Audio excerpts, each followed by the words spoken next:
दर्पण है वही पुराना, गीत बने गंगा जल से और गज़लें हों जब छीलों सी, अश्कों का सैलाब बहेगा कविताएं हों जब निर्झरने से।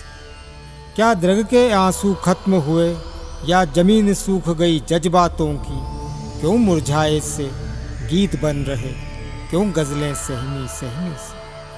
वो पहले सी घनघोर घटाओं वाली उसके शब्दों की गर्जन तर्जन, कभी दहाड़ती थी कविताएं सिहनी सी, वो उसके शब्दों का जोश समंदर की लहरों सा। अब तो न जाने कहाँ खो गया, क्या खा गई ज़मीन या किसी गगन में खो गया। वो चंद्र किरण सी शीतलता उसके मन की, वो पार क्षितिज से पहले जब आती थी, ज्योतिर्मय सूरज की किरणों के संग संग वो उसके चेहरे पर दमकता था केवल निर्वाण मुक्ति का दर्शन।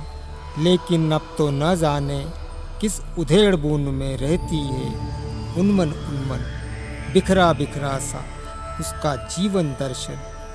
लगती है मानो किसी बियाबान में भटकी भटकी हिरणी सी, वह दो राहे पर असमंजस में खड़ा पथिक न जाने कब से पुकार रहा है, किस राह से मंजिल पाऊं, किस राह का चयन करूं। तो फिर ऐसे बुझे बुझे मुरझाए गीतों से कैसे मिजाज बदलेंगे मौसम के, क्यों बरसेंगे वे रूठे रूठे बादल।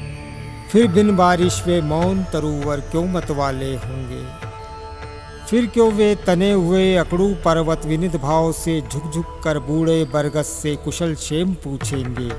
इन सहमी सहमी गज़लों से फिर कैसे होंगी शामें सुरमई, कैसे सतरंगी सपनों के रंग फिजाओं में बिखरे।